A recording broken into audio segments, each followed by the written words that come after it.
Muito bom, estamos de volta com o nosso canal Aliança de Fé.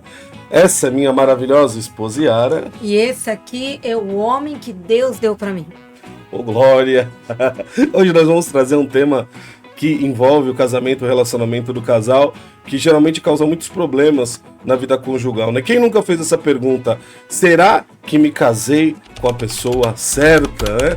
Você que é casado, nunca pensou assim? Será que eu não fiz bobeira? Era ela ou ele mesmo? Casei com a pessoa errada? E agora, o que farei? Pois é, quando o casamento muitas vezes passa por brigas, discussões, vem essa pergunta. Será que dentre as opções que eu tive quando eu era solteira, eu fiz a melhor escolha?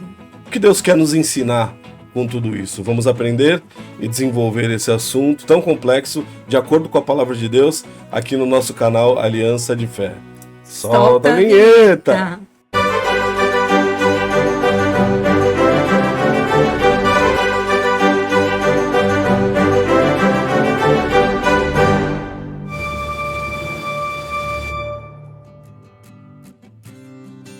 Maravilha! Estamos vivendo em tempos de muitas dúvidas e incertezas. Pois é, a instituição família, cada vez mais, a cada década, ela está sendo atacada com tudo. E aí os casais ficam o quê? Fragilizados.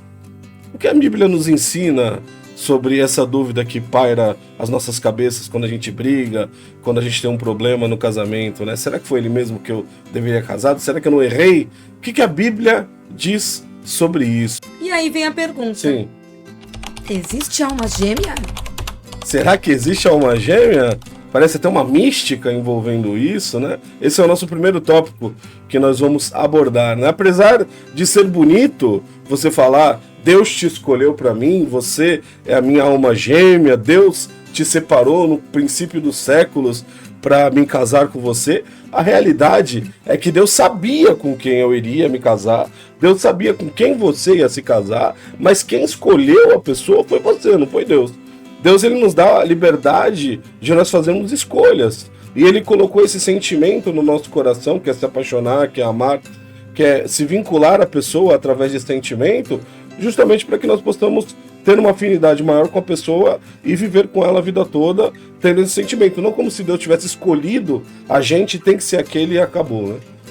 Vamos ler um texto que pode nos explicar melhor isso? Eu quis começar com esse tema, porque às vezes a gente fica mistificando tudo e na hora que aparece essa pergunta, será que eu me casei com a pessoa certa? Essa outra pergunta lá atrás, então essa não era a pessoa que Deus tinha escolhido para mim. E não é bem assim, ó.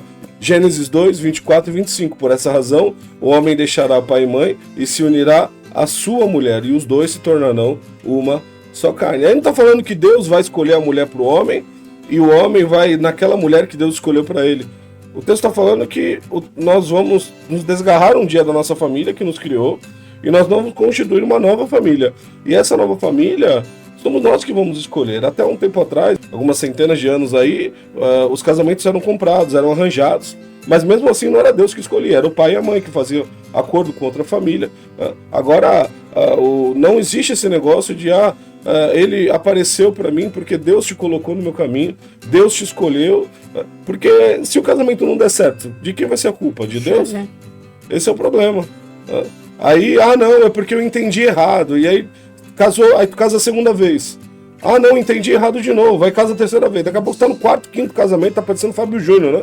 Com 9 mulheres aí, um monte de filho, e nunca dá certo, nunca funciona, porque não entendeu o princípio do casamento. Essa questão de alma gêmea não existe, isso é muito complicado.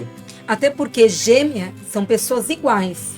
E quando se trata do gênero masculino e feminino, homem e mulher, a instituição família criada por Deus lá desde Adão e Eva, são pessoas diferentes por dentro e por fora, fisicamente e emocionalmente. Então, não tem essa de ser gêmeo, né? Porque muitas vezes no namoro, quando a gente está conhecendo, a gente fica procurando afinidade, semelhança. Ele gosta disso, eu também gosto. Aí olha como a gente combina, né? E aí essa questão alma gêmea, a gente já no namoro, sem querer, a gente já vai procurando coisas iguais. Ele gosta disso, eu também gosto. Mas não é assim. Porque ninguém vai ser igual a você. Nós somos seres que Deus fez de maneira especial e individual. E Deus nos deixou um manual, que é a palavra dele, para a gente saber lidar com as diferenças uns dos outros. Contanto que quando a gente nasce, alguém escolhe a família? Deus nos coloca ali, a família onde a gente vai nascer, vai crescer, desenvolver, e lá vai ser a nossa primeira escola de como viver em sociedade, com pessoas diferentes de você.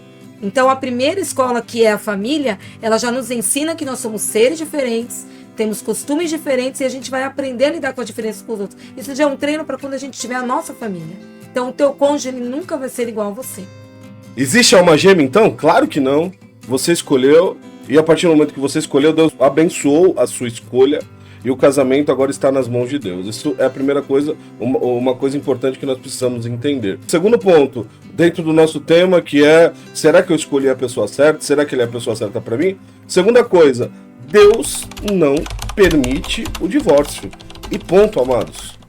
Não importa o que o mundo diz, no mundo secular que nós vivemos, o divórcio é normal. Se você não tem filhos, hoje você vai no cartório e se divorcia no mesmo dia. Se os dois tiverem comum acordo, no mesmo dia você já sai com o papel de divórcio.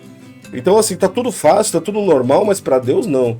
A sua palavra nunca vai mudar. O divórcio para Deus é uma coisa terrível. Eu separei só 2 textos e a gente vai fazer um vídeo mais para frente só falando sobre o problema do divórcio, o problema da separação. Mas olha esses 2 textos como são duros. Deus não passa a mão nessa parte, ó. Mateus capítulo 19, versículo 6. Assim eles não são 2, mas sim uma só carne. Portanto, o que Deus uniu, ninguém separe. Então, você, apesar de ser um homem ou mulher, marido e esposa, vocês não são mais 2, são um. E não tem como mais desvincular essa unidade. É uma unidade eterna, é uma unidade que vai até a morte de vocês. Então, olha que coisa importante. Outra, essa aqui é a mais difícil de todas. Malaquias 2,16. Eu odeio o divórcio, diz o Senhor, o Deus de Israel. Deus odeia o divórcio. Deus não quer saber de divórcio. Então, não adianta ficar perguntando: será que eu escolhi errado? Será que ele era a pessoa certa para mim? Essa não é mais a pergunta que você tem que fazer depois que casou. A pergunta, se você está passando por um problema agora, é: como eu vou fazer para resolver isso? Exato. Como eu vou fazer para amá-lo mais, amá-la mais? Como eu vou fazer para entendê-la melhor? E às vezes, como eu vou fazer para mim mudar também? Porque o problema muitas vezes pode estar em mim. É aquela coisa. Todo mundo que conta um conto sempre tem a vítima e o vilão, VV. Geralmente quem está contando a história fala que o outro é o vilão. Sempre o problema é o outro, sempre é o outro. E sempre quem está contando é a vítima. Então, quando a gente escuta, né, problemas de casais, sempre é assim: o outro é o problema e a pessoa não. E essa é a grande questão, né? Da gente ver que a gente também erra, que a gente também é imperfeito. O erro não está só no outro. Não importa se ele começa, se você continua, os dois estão errados. Não importa se ele faz mais ou você faz menos, você tem sua participação no erro. Então, para um casamento dar certo, os dois precisam lutar por ele, né? Mesmo que ele não queira lutar junto com você, ou ele dificulte as coisas, você tem que fazer a sua parte. E como uma mulher e um homem de oração, a gente tem que persistir e depender de Deus. Então, dentro das oportunidades que você teve durante o namoro, Deus vai avisando.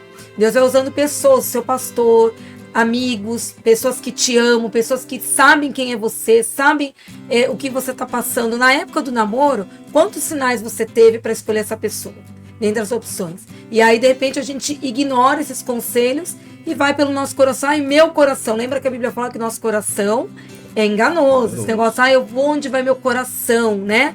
As estrelinhas bateram por ele. Dentre os 3, esse foi mais. Cuidado com esse negócio do coração. Agora a gente tá falando pra namorar, a gente tá falando pra casado. Então, se na época você teve conselhos, teve como olhar e você ignorou, agora não é que vai ser um karma, né? Agora vai ser a sentença de Deus no meu casamento. Não, seu casamento não vai ser um karma, seu casamento não vai ser a consequência, né? Deus pode transformar. Isso é a misericórdia de Deus, né, amor?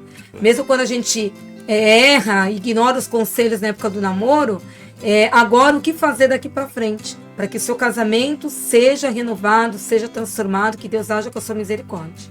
Já entrando então nessa parte de o que fazer quando vier essa pergunta, já que nós vimos agora que o divórcio não é permitido, não pode passar nem na nossa cabeça, porque Deus não se agrada disso. O verdadeiro amor perdoa e refaz. Já que eu não posso divorciar, e isso não pode passar na cabeça do crente, do servo de Deus, e não poderia de nenhuma família, né? Mas infelizmente nem todas adotam o Senhor, eu preciso aprender então a perdoar e a refazer as coisas, começar de novo, ter um novo início, né? Eu escrevi algumas coisas aqui, ó: perdoe, ame mais, ajude o outro a melhorar, melhore você também, aprenda a esperar, a suportar. Muitas vezes a gente coloca toda a carga no nosso cônjuge e nós temos tantas coisas para mudar também, né? Muitas vezes a gente tem tanta dificuldade de perdoar, a gente tem tanta dificuldade de começar de novo, porque aquilo que foi ferido foi algo muito doloroso. Pois é, mas é necessário então começar, é necessário então fazer de novo. 1 Coríntios capítulo 13, versículo 4, 5, 6 e 7, ó. Vou ler aqui. O amor é paciente, o amor é bondoso, não inveja, não se vangloria, não se orgulha, não maltrata, não procura seus interesses, não se ira facilmente, não guarda rancor. O amor não se alegra com a injustiça, mas se alegra com a verdade. Tudo sofre, tudo crê, tudo espera, tudo suporta. O verdadeiro amor perdoa, o verdadeiro amor recomeça. O verdadeiro amor sempre tem uma nova oportunidade. Não diga acabou, não diga chega. Coloque seu coração diante de Deus. Peça ajuda se você não está conseguindo. Isso é importante. Procure seu pastor. Procure amigos crentes, né? Não procure amigo fofoqueiro, nem amigo do mundo, que isso não vai resolver. Nem livro de autoajuda. Mas leia bons livros. Nós vamos fazer vídeos aqui também recomendando livros bons para casamento do crente. Procure pessoas abençoadas para orar por você, procure a liderança da sua igreja e não lute sozinho, porque o casamento é uma instituição de Deus e o verdadeiro amor ele precisa perdurar e durar até que a morte, como a gente diz, a morte o separe. Só quando ela chega a pensar no divórcio, né, infelizmente concluir, é porque ela já está de saco cheio, né? Não foi uma situação, são várias situações das quais ela não está conseguindo resolver sozinha e com isso ela acaba guardando dentro de si. Então tem aí a falta de perdão, como foi falado, nós fizemos um vídeo, se você não viu, sobre como é importante perdoar, porque quem não perdoa chega o seu casamento a afundar. Vou deixar no card aqui embaixo o vídeo. Exato. Então muitas vezes você fica ali guardando aquilo, protelando, querendo resolver sozinha e aí você, seja homem ou mulher, acaba chegando uma hora que vocês explodem, já não aguenta mais aquela situação. E então, antes desse problema encher a sua alma, encher o seu coração de ódio, de raiva, como aí diz a palavra de Deus, né? O que é o amor? É ser paciente, é não guardar rancor, é perdoar. A gente conhece tanto esse versículo, escuta tanto, já virou música, já virou até falas de filmes e tantas coisas, mas como é difícil a gente colocar em prática. Então a gente precisa colocar o verdadeiro amor nos nossos relacionamentos, inclusive conjugal. Deixar essa teoria virar uma prática no nosso convívio a dois. Partindo agora para o final então, voltando à pergunta inicial, ao tema, será que me casei com a pessoa certa? Claro que sim, claro que sim. Tudo vai ser perfeito? Claro que não. Não vai ser perfeito mesmo. Vai ter dia de chorar, vai ter dia de decepção, vai ter dia que você não vai aguentar olhar para o seu cônjuge, não tem problema, desde que isso seja consertado. Com certeza, o seu cônjuge é a bênção de Deus para sua vida e você para ele. Isso nós não temos dúvida, porque o elo do casamento, ele é feito lá no cartório quando a gente assina, mas ele é feito pelas mãos de Deus quando abençoa o nosso casamento. Exatamente. Então, o casamento, ele é bênção do Senhor. A partir do momento que você decide casar com o outro, é aquela coisa, você casou para servir. E a mesma ideia é ele, também para te servir. E nesse servir, para a gente atingir o alvo, segundo a vontade de Deus para o casamento. De maneira geral, o que Deus quer para o casamento? Que a gente seja luz, que a gente seja exemplo, que a gente sirva a Ele com as nossas atitudes e que um ao outro nessa questão de servir, fazer você estar mais perto de Deus. E quando a gente está mais perto de Deus, a gente consegue alcançar o alvo, a vontade dele e sermos felizes. Então, quando a gente tem esse objetivo de servir, a gente esquece um pouco aquela coisa de expectativa no outro, né? O que eu espero do outro para me servir? Não. Muda o jeito de pensar. O que você deve fazer para o outro para que juntos vocês alcancem o alvo. Que Deus abençoe a sua vida, o seu casamento, o seu cônjuge, os seus filhos. Que Deus te dê sabedoria para lidar com essa resposta, porque não há dúvida de que o seu marido ou sua esposa é para você. E agora, se está tendo algum problema, é preciso recomeçar e refazer. Lembre do que nós falamos, busque ajuda. Conte conosco também nas nossas orações. Coloque nos comentários aí se você precisa de oração, se você está precisando de alguma ajuda. Dê um like pra gente também, é sempre legal. Isso ajuda no engajamento dos nossos vídeos. Compartilha os nossos vídeos aqui do canal, assista os outros, temos vários vídeos aqui, vídeos para a família toda, para os filhos, temos vídeos para o casal. Compartilha no seu WhatsApp, no Instagram, nós estamos também em todas as mídias aí, Instagram, TikTok, estamos aí no YouTube, ativa o sininho e se inscreva no nosso canal, receba vídeos sempre que nós postarmos aqui, pelo menos uns 3 vídeos por semana nós temos postado. Nós vamos orar agora e você ora conosco aí. Obrigado, Senhor, por mais esse vídeo, por mais esse tema tão importante, diante de tantos casamentos que estão com problemas, Deus, que estão se desfazendo por essa dúvida se é para ele ou ela ficar juntos, se eles deveriam ter se casado ou não, e na verdade, aquilo que o Senhor abençoou, o homem não pode separar. Cuida desses casais, cuida de cada um que está passando por esse momento difícil, e que a tua bênção esteja sobre cada lar que está nos assistindo, em nome de Jesus. Amém! Em nome de Jesus, amém. Um beijo no coração de vocês, a gente vai, mas a gente sempre volta. Tchau, pessoal! Tchau!